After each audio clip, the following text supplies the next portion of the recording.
During a family BBQ, she said, "He's just helping me heal. My real love story starts next year." Her uncle laughed. I just kept flipping burgers. That night I left and scheduled a moving truck for everything I bought. She came back to a bare apartment. I met Allie 2 years ago at a local dive bar. I was there watching a basketball game with some buddies, and she was there with her girlfriend celebrating someone's promotion. Our eyes met across the room, and the rest played out like a cheesy rom-com. We talked all night, exchanged numbers, and started dating a week later. Allie was fun, outgoing, and seemed genuinely into me. She laughed at my lame jokes, showed interest in my hobbies, and made me feel like I mattered. After 6 months, we decided to move in together. Her lease was ending, and it made financial sense. I had a decent 1-bedroom apartment that I'd been in for about 3 years. Here's the thing about our arrangement. I paid the rent. Allie covered utilities and groceries, which was fair since my rent was significantly more than those combined. I'd also furnished the entire place myself before she moved in. I'm talking everything: couch, TV, bed, dining table, kitchenware, even the shower curtain. Allie brought her clothes, some decorative pillows, and a couple of potted plants. Things were good for the first year. We had our disagreements like any couple, but nothing major. Then Allie lost her job. She worked in marketing for a startup that went under. Suddenly, she couldn't cover her share of expenses. I told her not to worry, that I'd handle everything until she found something new. It was tight, but I made it work. 3 months went by. Allie applied to a few places, but didn't seem particularly motivated to find work. She spent most days binge-watching shows and scrolling through social media. When I'd gently ask about her job search, she'd get defensive and say things like, "Do you know how hard it is out there?" Or, "I'm not just going to take any job." I backed off, not wanting to pressure her when she was already down. Instead, I picked up extra shifts at the warehouse where I worked as a supervisor. The overtime helped cover our expenses, but I was exhausted. Still, I told myself this was temporary. That's what partners do. They support each other through tough times. Fast forward to last month. Allie finally got a job offer from a marketing agency. It wasn't her dream role, but it was in her field and paid well. I was thrilled. We celebrated with a nice dinner, and I thought things would get back to normal. Then came the family BBQ. Allie's family lived about an hour away, and we'd visit them once a month or so. Her parents were nice enough, if a bit snobbish.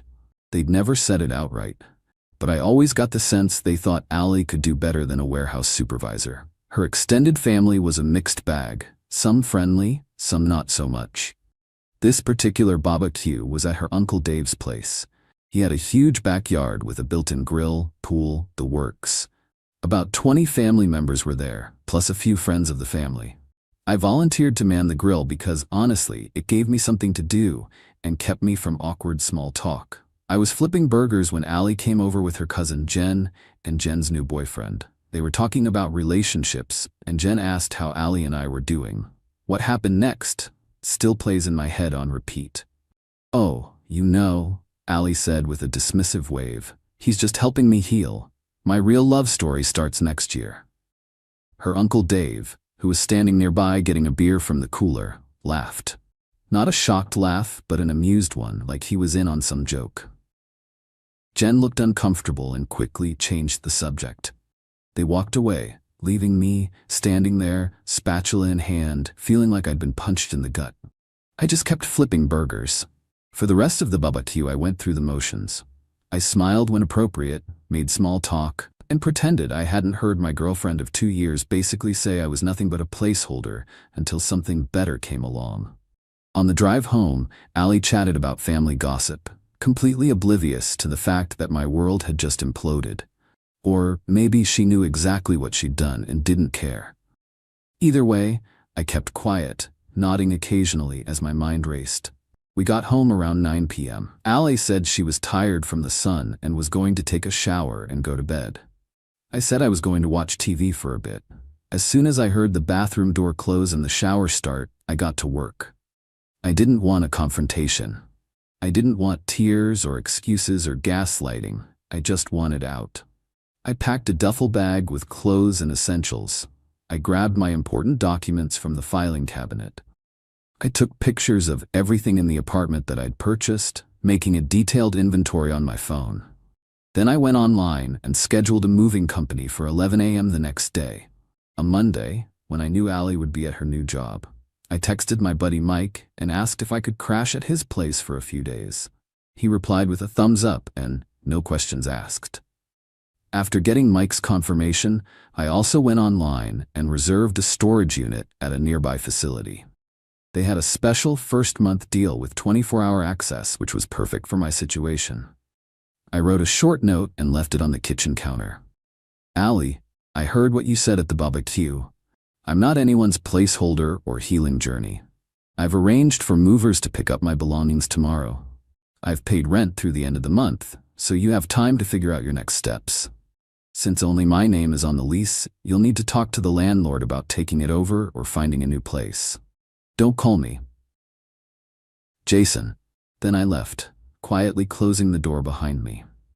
That night at Mike's, I turned off my phone. I didn't want to deal with the inevitable barrage of calls and texts that would come once Allie read my note.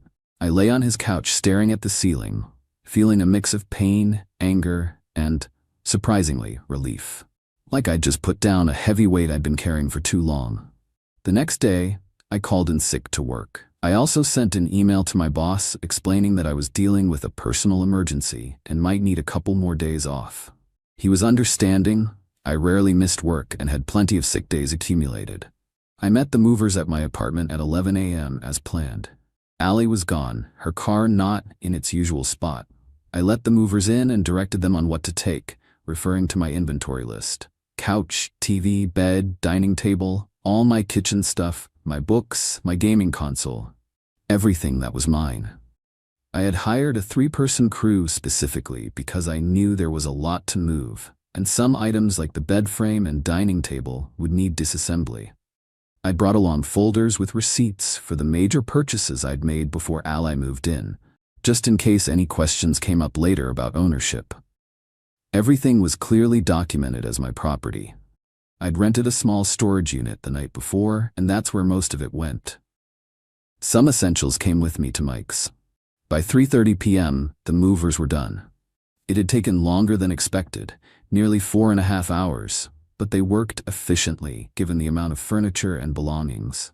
I did a final walkthrough of the apartment. It looked barren now, almost unrecognizable.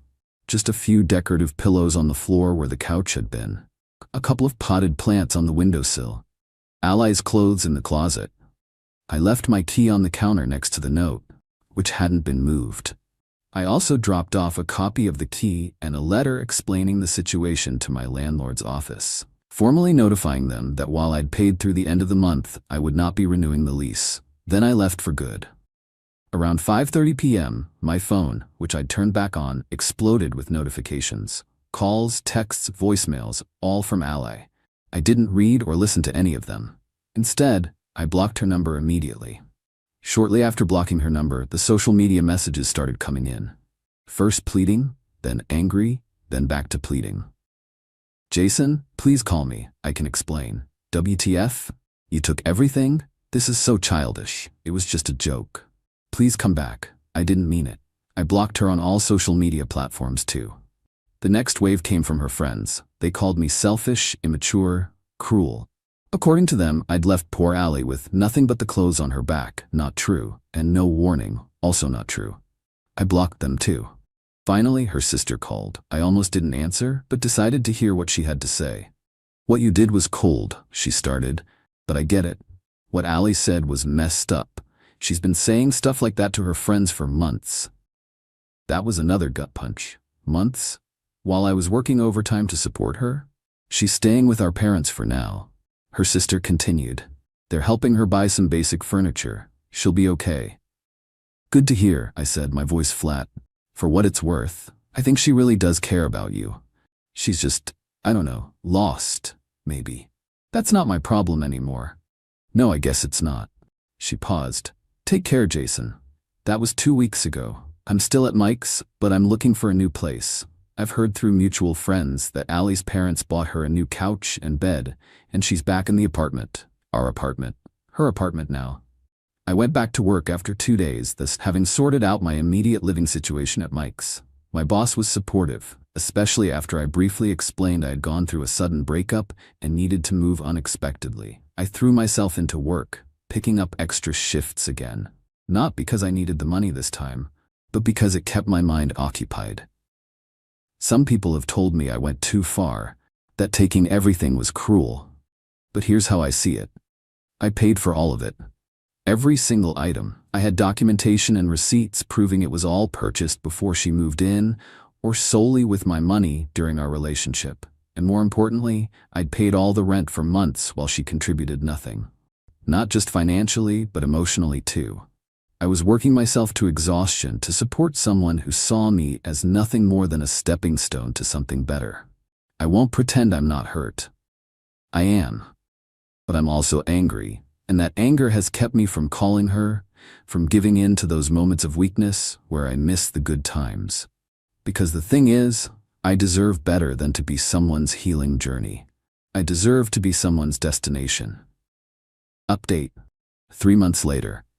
A lot has happened since my last post, so I thought I'd give you all an update. First, I found my own place about a month ago. It's a small studio, but it's all mine. And I've set it up exactly how I want. I got most of my stuff out of storage, sold a few things that didn't fit in the new place, and bought some new items too. Fresh start, fresh furniture.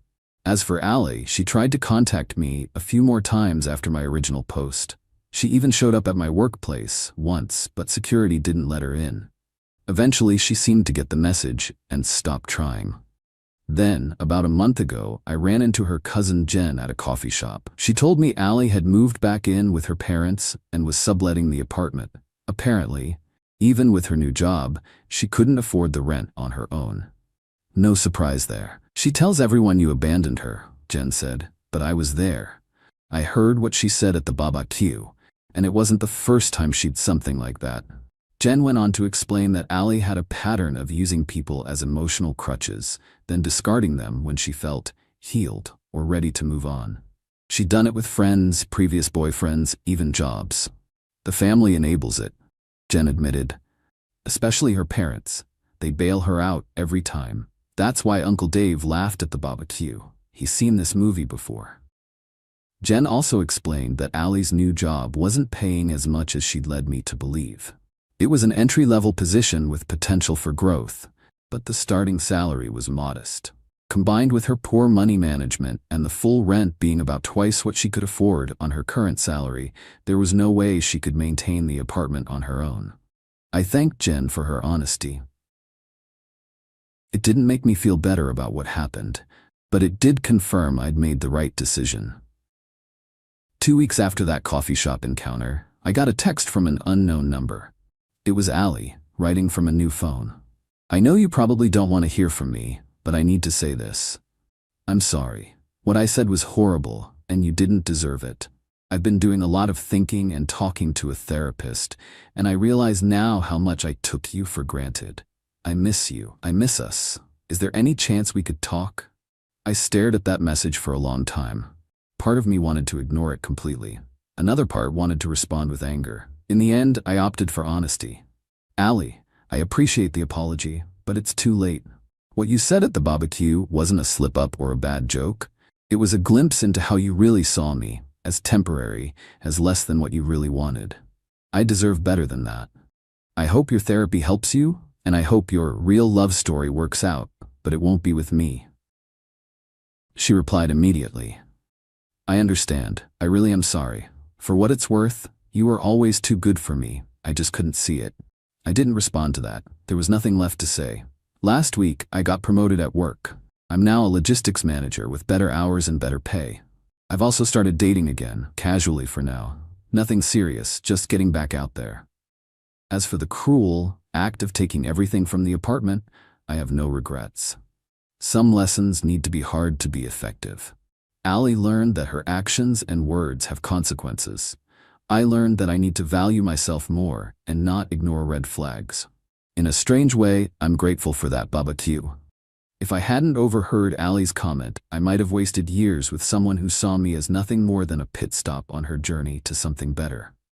Instead, I'm now on my own journey, And for the first time in a long time, I'm excited to see where it leads.